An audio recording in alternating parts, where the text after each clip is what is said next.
கற்றது உலகளவாகவும் கல்லாதது கைமண் அளவாகவும் இருக்கட்டும். Hello everyone, எல்லாரும் எப்படி இருக்கீங்க? நல்லா இருக்கீங்களா? இனி நான் பேச போற டாபிக் என்ன அப்படின்னு பாத்தீங்கன்னா, அனுராக் குமாரா திசநாயகி அப்படிங்கிற ஒரு பர்டிகுலர் பர்சனை பத்தி தான் இன்னைக்கு இந்த வீடியோ நம்ம வந்து பேச போறோம். அவர் யாரு அப்படின்ட்டு பாத்தீங்கன்னா, நிறைய பேர் நியூஸ்ல பார்த்திருப்பீங்க, சோசியல் மீடியாலாம் வந்து ஷேர் பண்ணிருப்பாங்க, பார்த்திருப்பீங்க. அவர் தான் வந்து பிரசிடென்டா ஸ்ரீலங்காக்கு புதுசா எலெக்ட் ஆயிருக்கிற ஒரு பர்சன். ஓகேங்களா? சோ அவருடைய ஹிஸ்டரி என்ன, ஸ்ரீலங்கால இருக்கிற எலெக்ஷனோட ப்ராசஸ் என்ன, அப்புறம் வந்து ஸ்ரீலங்காக்கும் இந்தியாவுக்குமான ரிலேஷன்ஷிப் எந்த அளவுக்கு இருக்க போகுது அப்படிங்கிற எல்லா விஷயங்களும் தான் இன்னைக்கு இந்த வீடியோல நம்ம வந்து டீடைல்டா பார்க்க போறோம். எதனால நம்ம இதை பார்க்கிறோம், பர்பஸ் என்ன அப்படின்னு பாத்தீங்கன்னா, எந்தெந்த கண்ட்ரில நம்மளை சுத்தி இருக்கிற எந்தெந்த கண்ட்ரிஸ் எல்லாம் வந்து புதுசா ஒரு பர்சன் எலெக்ட் ஆகுறாங்கன்னா, அது மேஜரா அஃபெக்ட் பண்ற ஒரு கண்ட்ரி என்னவா இருக்கும் அப்படின்னு பாத்தீங்கன்னா, இந்தியாவுடைய ரிலேஷன்ஷிப் தான். அப்படி இருக்கும்போது ரீசெண்டா மால்டீவ்ஸ் பார்த்திருப்போம், அப்புறம் வந்து ரஷ்யா சைட் பார்த்திருப்போம், அப்புறம் வந்து பிரிட்டிஷ் சைட்லாம் வந்து பார்த்திருப்போம், யூஎஸ்ஏ இப்போ அடுத்து வந்து எலெக்ஷன் யூஎஸ்ஏல வரப்போகுது. ஸோ இதெல்லாம் ஒரு பக்கம் இருந்தாலும் ஸ்ரீலங்கா இந்தியா அப்படின்னு வரும்போது இது ஸ்ரீலங்கா வெர்சஸ் இந்தியா அப்படின்ட்டு மட்டும் இல்லாம, இன்னுமே டு பி ப்ரிசைஸா சொல்லணும் அப்படின்னா ஸ்ரீலங்கா வெர்சஸ் தமிழ்நாடு அப்படிங்கிற ஒரு கான்ஃபிளிக்ட் எப்பயுமே இருந்துட்டு தான் இருக்கும். அதுக்கான காரணம் என்ன அப்படின்னு பாத்தீங்கன்னா, ஸ்ரீலங்காவுக்கு நியர்பை இருக்கிற இந்தியன் ஸ்டேட் அப்படிங்கிறது தமிழ்நாடு தான். ஸோ இங்க இருக்கிற மீனவர்களுடைய பிரச்சனை, இப்போ ரீசெண்டா கோடிக்கணக்கில் மீனவர்களுக்கு வந்து ஃபைன் பெனால்டி போட்டிருக்காங்க ஸ்ரீலங்கன் கவர்மெண்ட். ஸோ அந்த மாதிரி விஷயங்கள்லாம் வந்து நிறையவே வந்து இருந்துருக்கு. ஸோ அதனால அங்க இருக்கிற பிரச்சனையுடைய தாட் ப்ராசஸ், அவங்களுடைய கொள்கைகள் எந்த அளவுக்கு இருக்கும் அப்படிங்கறதா வந்து இன்னைக்கு இந்த வீடியோல நான் உங்களுக்கு டீடைல்டா பேசுறதுக்கான ஒரு முக்கியமான காரணம். சரி, ஓகே. ஸ்ரீலங்கால இருக்கிற எலெக்ஷன் ப்ராசஸ் எப்படி அப்படின்னு பாத்தீங்கன்னா, ஸ்ரீலங்கா இப்ப நம்மளா ஒரு ஓட் போடணும் அப்படின்னா ஒரே ஒரு ஆப்ஷன் தான். நான் ABCDE அப்படின்னா ஏ அப்படின்னு கிளிக் பண்ணிட்டு வந்துடலாம். ஓகேங்களா? இஃப் இன் கேஸ் ஸ்ரீலங்கால ஒரு ஓட்டர் இருக்காங்க அப்படின்னா அங்க இருக்கிற ஓட்டிங் எப்படி இருக்கும் அப்படின்னு பாத்தீங்கன்னா, ABCDE அப்படின்னா எனக்கு ஃபர்ஸ்ட் ப்ரெஃபரன்ஸ் ஏவா இருக்கணும், செகண்ட் ப்ரெஃபரன்ஸ் இன்கேஸ் ஏ வரலனா சி வரணும், இஃப் இன்கேஸ் சியும் வரலனா இ வரணும் அப்படின்ட்டு 1 2 3 ப்ரெஃபரன்ஸா நீங்க வந்து 3 டைம் ஓட் பண்ணலாம். ஓகேங்களா? 5 பேர் நிக்கிறாங்கன்னா 5 பேர்ல ப்ரெஃபரன்ஸ் வைஸா 3 பேருக்கு உங்களால வந்து ஓட் பண்ண முடியும். ஸோ இந்த கான்செப்ட் தான் ஸ்ரீலங்கால இருக்கிற கான்செப்ட். இது ஏன் உங்ககிட்ட சொல்றேன் அப்படின்னா, எப்பயுமே ஸ்ரீலங்கால பிரசிடென்ட் வந்து மினிமம் 50% ஓட்டிங்கை வாங்கி ஸ்ட்ரெயிட்டாவே வந்து எலெக்ஷன்ல ஜெயிப்பாங்க. இப்போ ஃபர்ஸ்ட் ப்ரெஃபரன்ஸே அந்த டோட்டல் பீப்புளும் வந்து ஃபர்ஸ்ட் ப்ரெஃபரன்ஸ்லேயே ஒரு பர்சன் சூஸ் பண்ணிருப்பாங்கல்ல. ஸோ அப்படி ஃபர்ஸ்ட் ப்ரெஃபரன்ஸ்லேயே சூஸ் பண்ற பர்சன் தான் இப்போ வரைக்கும் ஓட்டிங்ல வந்து வந்த ஒரு பர்சனா வந்து இருந்திருக்காங்க ஸ்ரீலங்கன் கவர்மெண்டோடைய பிரசிடென்ட். ஓகேங்களா?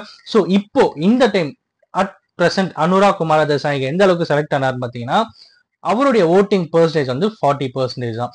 சரி, ஓகே. ஃபர்ஸ்ட் ப்ரெஃபரன்ஸ்ல வந்து 50% மேல வரல.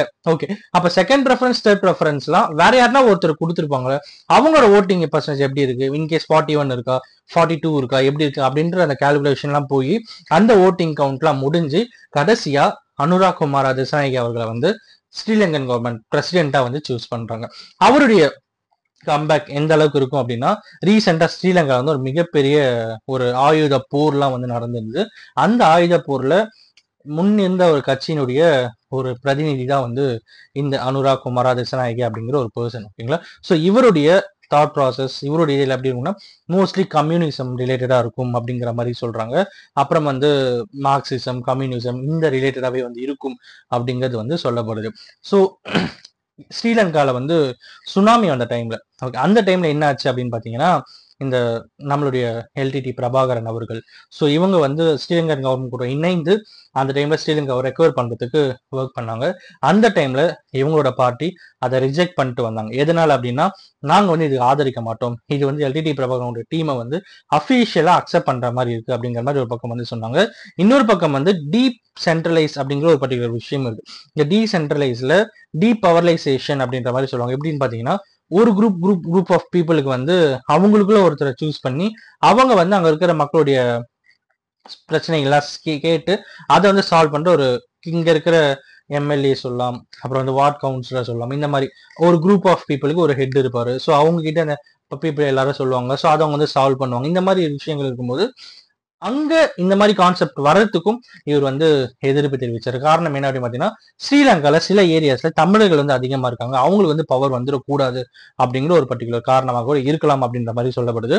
இந்தியாவுக்கு ரீசெண்டா வந்து 2024ல அனுராக் குமார திசாநாயகி அவர்கள் வந்து வந்துட்டு போயிருந்தாரு. அண்ட் என்னதான் இருந்தாலும் பொலிட்டிக்கல் பார்ட்டி அப்படிங்கிறதும் கவர்மெண்ட் அப்படிங்கிறதும் வேற. கரெக்டுங்களா? என்னுடைய ஸ்டாண்ட் அப்படிங்கிறது ஒரு பக்கம் எடுத்து வச்சாலும், பட் இங்க கவர்மெண்ட் அப்படின்னு வரும்போது இங்க எல்லாருமே ஒண்ணா இருப்பாங்க. இஃப் இன்கேஸ் இப்ப எனக்கு கடவுள் நம்பிக்கை இல்லை அப்படின்னா, நான் வந்து ஒரு பொசிஷன்ல வரேன் அப்படின்னும் போது எனக்கு கடவுள் நம்பிக்கை இல்லை, மக்கள் யாருமே எனக்கு நம்பிக்கை இருக்கக்கூடாது அப்படின்னு நினைக்கிறது ரொம்பவே தவறான விஷயம். அவங்கள ஒரு தலைவரா நீங்க வழி நடத்துறது அப்படிங்கிறது வந்து பொது உடைமையோட கருதணும் அப்படிங்கிறதா வந்து இங்க எல்லாருடைய ஒரு மெயின் மோட்டிவா இருக்கணும் அப்படிங்கிறதா வந்து இந்த வீடியோல நான் உங்ககிட்ட வந்து ஷேர் பண்ணிக்கணும் அப்படின்னு சொல்லிட்டு நினைச்சேன். அண்ட் அஃப்கோர்ஸ் எல்லாத்துக்கும் மேல நம்ம ஏன் ஸ்ரீலங்காவை பத்தி பேசுறோம் அப்படிங்கிறதுக்கு முக்கியமான ரீசன் சொல்லலாம். அதோட இன்னொரு முக்கியமான ரீசன் நம்ம சேனலுக்கு இருக்கு அப்படின்னு என்ன அப்படின்னு பாத்தீங்கன்னா, நம்ம சேனலுடைய வியூவர்ஸ்ல டாப்ல இந்தியா இருந்தாலும் அடுத்து வந்து ஸ்ரீலங்கா, யூஎஸ்ஏ, சவுதின்னு சொல்லிட்டு நம்மளுடைய நெய்பரிங் கண்ட்ரிஸா நிறையவே இருக்காங்க. ஸோ உங்களுக்கு உங்ககிட்ட பேசுற விதமா இது ஒரு நான் ஒரு சான்ஸா எடுத்துக்கிட்டு உங்ககிட்ட நான் என்னுடைய விஷஸ் எல்லாத்தையுமே சொல்லிக்கிட்டு உங்களுடைய நியூ பிரசிடென்ட்டுக்கு நம்ம சேனல் மூலமா ஒரு விஷயம் சொல்லி இந்த வீடியோ முடிச்சுக்கணும் அப்படின்னு நான் இந்த வீடியோ நான் ஒருத்தருக்கு நாலேஜ் இருக்கும் அப்படின்ற நம்பிக்கையோட இந்த வீடியோ நான் முடிக்கிறேன்.